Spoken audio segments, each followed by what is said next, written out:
That was a great pleasure. Then became a college professor, believe it or not. So I started as a high school dropout, ended up as a college professor. I was the chairman of criminal justice at Iona College. I know. Also was a member of the faculty at John Jay College of Criminal Justice, Sure. and a member of the faculty at Marist College, and all three at the same time, by the way. Right. From there, I ended up running for public office. I ran successfully as a member of the Lewisboro Town Board in the town that I live in for 4 years. Served there with great pride and pleasure for 4 years, and then I eventually ran for the New York State Assembly.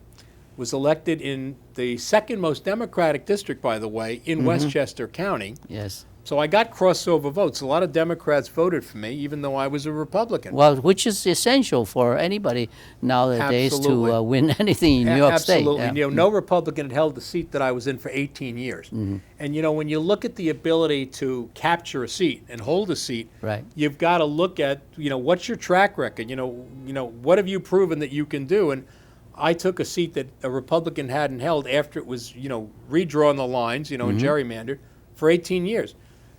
You know, won against one of the most prominent, well-respected Democrats in the county, who was the ranking member and the majority leader of the Westchester County Legislature, and then was challenged again, ran successfully for re-election when I was challenged by one of the second most respected Democrats in the county, who was the president of White Plains City Council, I see. and now is the mayor of White Plains. And by the way, both of whom are my good friends. So that says something about how you conduct yourself in these things. I was serving in what was the richest district in the state, which covered from White Plains up to North Salem, and also one with some of the most prominent Democrats, as you know, the Clintons, the Kennedys, the Cuomos. You know, I had a cordial, decent working relationship with all of them, and a respectful relationship for them, I might add, given their positions. So our political philosophies may be different, but that doesn't mean I can't respect and work with them to Right. accomplish what we need. Right. And did so. You know, when I was in the State Assembly, I was the ranking member on Veterans Affairs. I was also the ranking member on the Committee on the Aging. I served in the Government Operations Committee, Right. the Election Law Committee, the Environmental Conservation Committee. I had one of the highest environmental ratings from the nonpartisan group Environmental Advocates. These all add to your experience. Absolutely. And what it shows you is the total picture of someone who goes up there. And it's not just me, but anybody who goes up there. You have to have had the experience in doing these jobs and a rich group of memory and capabilities and experiences to serve there well. You know, you're dealing with, for instance, a budget that's $136 billion, not million, $1 billion. Right. And you need to know how this budget comes together. You need to know what parts of that budget come together, Yep. whether it is the health portion or public protection or transportation. You know, these are things that are very important, and if you make a mistake, you cast a vote in the wrong direction, you may be hurting a lot of people. Those are things you must know. Well, this raised a question I always had in back of my mind, but I never really had a chance to really ask. Probably has to be asked to the Republican Party organization. That is, for some reason, I feel that the party does not treat this experience, seasoned experience, as important, criteria for selecting candidates. Sometimes you see this most fresh, candidate that had nothing in the past that remotely related to public service, yet get picked by the party as candidate. I always wondered, why is that? Is it because they feel that fresh candidate, it just can be easily managed and follow the orders and marching orders and do things the party wants to? I just don't have an answer. I really puzzled about this. Well, I think part of it is you're right. It's easier to take somebody who's young and easy to mold and get them to do things your way than to have somebody who knows how it works and knows the ropes and has enough of a backbone to say, no, No way. We're not doing it that way. I'm not voting your way. I'm voting the way the people down there who I serve want me to vote. It takes a bit of a backbone. And I might add, sometimes you run afoul of people in your own party. Frequently I pointed out to people, even in this election, I've been treated better by the Democrats who oppose me than I am by some of the Republicans who used to consider me one of their heroes. But at the end of the day, you got to go to sleep with a clear conscience. You have to do what in your heart you know is right. And, I said to a number of prominent Republican leaders, we've met the enemy and he is us. If we in the Republican Party do not get our act together, stop fighting with each other, and learn what we stand for and go and fight for what we stand for, we will continue to lose these elections, one after another after another. And that's not what our purpose is. The party of Lincoln is alive and well, but it exists in people like yourself who are the people we represent, not the bosses who run the party. Right. Well, I think this, you partially answered my question. I think it's important for all voters to, sort of understand this when they pick a candidate, and particularly in the state of New York, we have a very sort of a well-trenched democratic sort of a legislature. And if we don't see the state going the right way, at least philosophically or from your personal beliefs, then we ought to do something. And that is to bring people with experience, people who have the same philosophy into legislature and try to change the course. It's difficult to change to begin with, but if you don't have experienced people there, you have no chance. And you know what? You know what the first thing you do is? You go out and vote. At the end of the day, if you fail to vote, you fail your party and your nation. Right. You must vote. Secondarily, we as Republicans, and I could be saying this to Democrats too.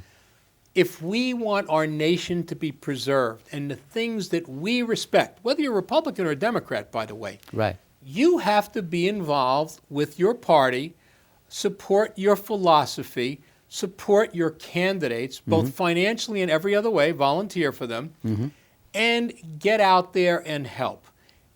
It's one thing to talk the talk, it's another to walk the walk. We've had a discussion recently about reform in Albany. Right, yeah. Everyone talks about reforming Albany. You hear about it until the end of the day, ad infinitum, ad nauseum. Well, I went up there and actually tried to do something about it. I helped pass the Public Integrity Act of 2011, and we passed it, by the way. Okay, put in what does that sort of mean? Well, basically, what it did was it held legislators accountable for their actions in office. Financial, or is that in many ways? But more importantly, I put in the toughest ethics bill in the state. To make sure we were held accountable. I put in a bill to make sure that elected officials had to disclose their source of income. Now, I can tell you right now, Sheldon Did Silver, that get passed? the Speaker of the Assembly, no, he wouldn't let it out of the committee. But I put it in.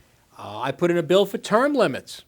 So, you've got to talk. And by the way, that's one of the reasons why Mayor Ed Koch, as I mentioned to you before, called me a hero of reform. A bill for independent redistricting. Well, yeah, if he says so, I believe him. And you know what? You got to fight the fight. You got to fight the fight. Now, somebody says, well, they said to me the other night in a debate, well, the bill didn't pass. And I said, well, that didn't stop me from fighting the fight, did it?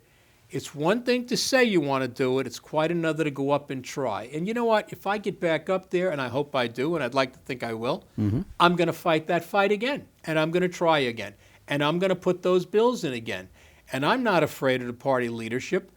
I'm up there working for the people who sent me up here. That is a sacred trust. If we do not believe and honor that trust, then we fail. We fail as citizens, we fail as legislators, we fail as Americans. Right. Well, speaking about that then, voter is important. In this new drawn district, is there change of demographics of party membership? Well, the interesting thing is the district that I was in was 60% Democrat, 40% Republican. Right. Now? So it was, and now it's almost 65% Democrat, 35% More Republican. Democrat, I see. Now that was my assembly district, okay? I see. Uh-huh. This particular Senate district Yeah. has only got about 6% more Democrats than Republicans. So it's about an even mix. I see. So 6%. Is it 53 versus 47? Yeah, about that. Oh, that's very So, good. So you know- in a way, it is slightly more sort of even for you as far Yes. as yeah. I mean, I've always been fortunate enough to get crossover votes from Democrats who recognize that I represented all the people I served. Yeah. And, you know, you may run politically, but you have to serve apolitically. Right. You That's serve so important. the Yeah. trust of all the people, Republicans, Democrats, conservative, liberals alike, okay? Yeah.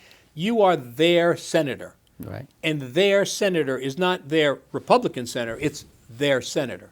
It's the person who represents their will, their wishes, and fights for what they need. Not just what they need as Republicans, but what they need is everything. Now, that doesn't mean you sacrifice your Republican principles. Right. And it doesn't mean that you do not fight for the things By the that way, we- even principles, there are overlaps. I don't think even, the two parties are totally, polarized or as polarized as sort of a sound in the media. You know, it's interesting you mention that because I think here's a little insight into how things work. Right. And I'm going to use the 3,400 votes I cast in the New York State Assembly. Of those 3,400 votes, now this is not an exact number, I'm just giving you a general idea.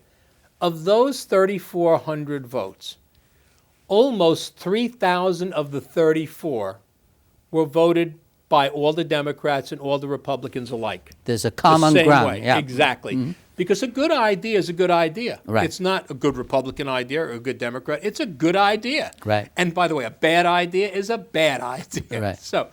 So of those 3,400, 3,000 of them were almost voted unanimously. Yeah. So therefore, it says any candidate that get up there cannot say that you could not work across the aisle with anybody. Absolutely not. Right? Absolutely You must have common ground. And if you refuse have to do that, you build shouldn't that. get there. Right. You shouldn't go there if you can't do that. Yeah. So, but of the other 400, I would say to you, probably 350 of those votes were voted with some dissension. And that dissension, interestingly enough, was not coming down on Republican versus Democrat lines.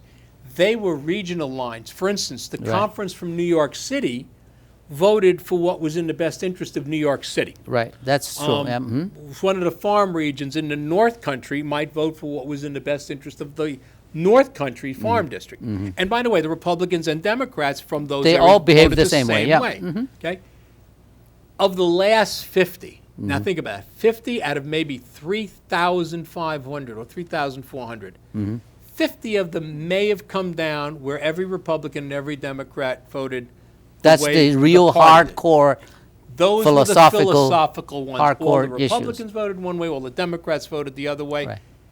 But that's 50 out of 3,400. Yeah. That's nothing. Right. So And it has to be that way because after all, we are in the same country. We live together. We right. So you cannot expect to have these hardcore differences being 50% or 60% or even of course not. And you So- know, people make the mistake when you're running for election of bad mouthing your opponent. right. Bad mouthing The party, In the our opposing case, you're going to party. bad mouth Yeah. the Democrat. Well, I'm not going to bad mouth the guy I'm running against. My job, and I give you an insight into how you run for office. My job is not to convince you and any other voter why you shouldn't vote for him. My job is to convince you why you should vote for me. Right. And if I make a good enough case, I don't have to say a bad thing about this person at all. I True. just have to tell you what it is that works. Yeah. And if I do that, and I do that effectively, you will vote for me. Because at the end of the day, people know the ring of truth when they hear it. Yeah. You know, I mean, I've spent my life in the service of my country and my community. A very small portion of that public service has been in elected office, okay? 2 terms in the assembly, 4 more years in the town board. Right. The other 40 years was in public service, in the military, in the state police, as a teacher. So, those are things that I cherish. And I take that value and say, okay, when I was a small businessman, how did I think about this? What hurt me? Well, the MTA payroll tax hurt me. So when I got up there to the New York State Assembly, I was a co-sponsor in the bill to repeal the MTA payroll tax because I saw the danger. Right. We didn't have communications in my town in Lewisboro, emergency services communications. So what did I do when we went up there? We managed to get cell phone towers in the rural areas of Lewisboro, so we now have communication. Now, it's more convenient for someone driving from New York to Connecticut, but more importantly, the police, the fire, the ambulance, and the emergency services people who couldn't communicate before can communicate now. Right. That's government in action, and it's when it's effective. And when you are in those communities for years, for decades, and you see what they're like, you realize that. As a member of the state police, I worked all over the state. So I got a sense for the difference between New York City, where I grew up, and Buffalo, where I was a sergeant in the state police during the blizzard of 1985. I see. Which was a horrific thing. Yeah. God forbid we ever had snow like that. Right. But you see the differences between having to survive down here and what our issues, for instance, are. I'm really glad to have this conversation with you because I think this is a key point that we have a lot of common ground, okay? Even though we are a two-party system in this country, we have so much common ground. That common ground needs to be worked out most efficiently by our government, okay? So I think the legislators put in there and has to, they have to work together, right? So the voters ought to remember this. So don't wear your party hat sort of like a, steel helmet that you have to really think about there's so much common ground. So based on where you live, who do you want to represent? You cast that vote based on that common ground. Amen. And I like to look at people, especially when I look at youngsters, and say to them, okay, first of all, this isn't war. This is a contest. Right. So when I've been debating, for instance, with my friends who have been Democrats that I've run against in the past, well, they said, well, why is it that you seem like you like each other? I said, well, we do. We like each other and respect each other. They said, but you're running against each other. And I said, yeah, but it's not war. It's a contest. I said, you remember when you were in high school and you ran a race against your best friend? Well, you wanted to win, but you didn't want him to die. Well, that's the same thing in a political race. We are neighbors first, New Yorkers second, and Americans always. And if you remember that, you can do this well, and you can do it without saying a bad thing about any other person in any other race from any other party. That's good. That's really good. I think we have too much the so-called negative campaigning going on, and I would say both parties bear some responsibilities. Absolutely. Every time I see one, I always shake my head. I say, come on, what kind of ad is this? I think it's absolutely right that we should focus on positive messages, who you are, what kind of experience you have, what do you want to do for your people. And if you couldn't make that clear, you could not, make people sort of resonant with you, then you fail. I mean, attacking somebody else really doesn't make you any better. No, absolutely not. As a matter of fact, what it does is it indicates a level of weakness, because if you don't have any substance, the best thing you do then is to attack the other person because you have nothing good to say about yourself. Right. But, when you look at a political campaign or political ads, whether they are robocalls, whether they are mailers, which, recently have been horrific, my advice to everybody is, and I don't care who they're about, Republican, Democrat, good, bad, conservative, liberal, if someone doesn't sign their name to it, throw it out because it's not worth reading. If you're going to put your name on something and say, you know what, the buck stops here. If I say something, I'm going to back it up. And if I make a mistake, I'm going to look at my opponent and anybody else and I'm going to say, you know what, I owe you an apology. I am sorry, okay? I made a mistake. Because there's a reason we put erasers on pencils, isn't there? Because we all make mistakes. Yeah. We in politics probably make more than most people. But you learn from those mistakes. You try and fix them. you do what's necessary, and you listen to the people you serve. Everyone out there is an expert on something. When they walked in my office, I used to tell all my constituents, I said, I love seeing you come in my office because every time you leave, I'm a little bit smarter, because you're an expert on a particular thing. I don't know this. If you think about the 3,400 votes that I cast, there's no way I could possibly have been an expert in all those things. So what I did is I read the bill, which is obviously the first thing you do. Right. You talk to people on both sides of the issue because you want to find out all the aspects of this. Then you look at the unintended consequence of your action. Right. Sometimes you may, with a very clean conscience and a good heart, pass legislation that you think is going to fix a problem. And what it does is you fix one problem and create a much larger problem. Right. I used to tease my colleagues up there in the election law committee. I said, why don't we throw out 2 laws for every one that we pass? Because, in New York, we've got plenty of law. Right. Frequently, people clamor for more law enforcement. Oh, yes. For instance, the New York SAFE Act. I'm a criminal justice professor. I'm a former member of the state police. 5 of my friends were killed in the line of duty. This is not a theoretical issue when we talk about gun violence. Right. But the New York SAFE Act didn't make you safe. It was a rush to judgment done at 2 o'clock in the morning without the consultation of people in the state police, the Sheriff's Association, Right. and a multitude of professionals in criminal justice. And while I understand what was in the heart, because that horrific thing took place with those poor children over in Connecticut, we all wanted to do something. Right. But you know what? You don't rush to a That wasn't conclusion. the right thing to do. So we passed something that turned out to be an assault on the Second Amendment and on everyone else's constitutional right to keep and bear arms. Yeah. While we tried to do something right, we did the wrong thing, even if we did it for the right reason. This is why, as a legislator, you have to understand what you're doing and why you're doing it. Does it accomplish the legislative intent? Did it make you safe? No. You can't legislate against insanity. Right. Well, guess what? An insane person took a firearm, killed a bunch of innocent little children, himself and his own mother, by the way. So at That's the end right. of He's the obviously an insane person. Yeah. yeah, exactly. You can't legislate against that. So, this is where being an effective legislator requires you to have experience in the real world, doing a multitude of things, as well as experience in the legislature to say, look, let's not rush to judgment here. Yeah. We Think through. understand what we want to do. We want to make our society safer in the case of that SAFE Act. Yeah. But will this do it? And if it won't, what can we do? Can we deal with mandatory sentencing for gun crimes? That's a good idea. As a law enforcement officer, I agree with that one. Can we deal with better and more effective mental health system? Excellent idea. I agree with that one. Okay? So there are things that we can do.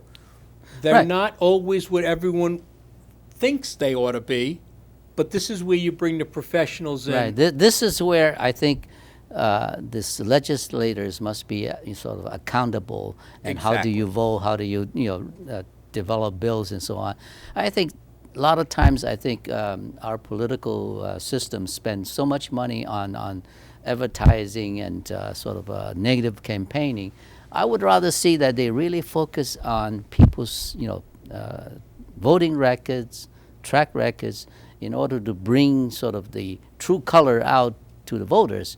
I mean, nowadays with all this computer advancement, handling data, it really is not a problem. We really should have some PAC organization focus on these Albany, let's say the Assembly and Senate, every single legislator, how they voted in the past history, and that can be all, captured, analyzed, presented in some real easy understood way. And then people can see that, all right? 3,400 bills sounds a lot, but if you really handled by computer, categorize them, analyze, put them into different categories, and show colors and so on, it would represent, yes, Bob Castelli is this kind of person, voted this way, with certain, graphic, picture showing. Another person may be just the opposite. And this kind of thing, it's doable today, you know. And Absolutely. I just hope that, you know, some of the money that, you know, every campaign we talk about millions and millions of dollars going to election. We'll spend some of this money to do something more meaningful so the voters can really see. And now we don't. I mean, if people don't come to this kind of show to debate or discuss, to open their, you know, to the public, people really don't know. You know. Absolutely. And you know, again, I want to thank you again for giving me the opportunity to do this. I'm thrilled at the opportunity to have a public forum here. It gets people to see who I am and what I stand for. At the end of the day, you want people to know who you are. You know, look, in any kind of a contest, someone wins, someone loses. Okay, as I used to say, you know, after Vietnam and the state police, they're not shooting at me anymore. If I You lose never the know. race- It was Yeah, terrorists I mean, around. well, that's true. But, you know, look, we're going to have a race here. One of us is going to win. One of us is going to lose. We're both Republicans. We're both good guys. There isn't any question about this. This is not a contest to see who's a better guy. Yeah. We're both good guys. He's a good man. I'm a good man. This is a contest to see who can win this seat in the general election and hold it for the Republican Party. Good. Well, I tell you, this is a great conversation, and I'm glad you spent time and on this show. We're running out of time. Well, save a couple of minutes, probably no more than 2 minutes. You focus, on the camera and speak to the voters and deliver your message. Thank you. Well, first of all, I want to thank you for having me here. It's an honor to be here. It's an honor to be able to speak in a public forum to the people who will vote. You are the future of our nation. Every one of you who goes out and casts a vote in a free and fair election make our nation stronger. As I told you before, we are neighbors first, New Yorkers second, and Americans always. So we want to keep that in mind through this election cycle, whether we're dealing with Republicans or Democrats. At the end of the day, we're all trying to make our nation a better and safer place to live. So in that context, I've spent all my life in the service of my country and my community. It would be my honor to continue that service in the New York State Senate. I'm not here to tell you why my opponent shouldn't be your senator. I'm here, as I said, to tell you why I believe I can. I've got a lifetime of public service not only on a town board, but 2 terms in the New York State Assembly, casting 3,400 votes on important things, working on a $136 billion budget, things that control and affect your life on a day-to-day basis. It has been my honor to serve in every capacity, as a soldier, as a state trooper, as a college professor, as a member of a town board, as a businessman in your community, and a volunteer. I would be honored to have your vote in this election. God bless you. God bless America. Thank you. Great. Thank you. That was a very good closing. And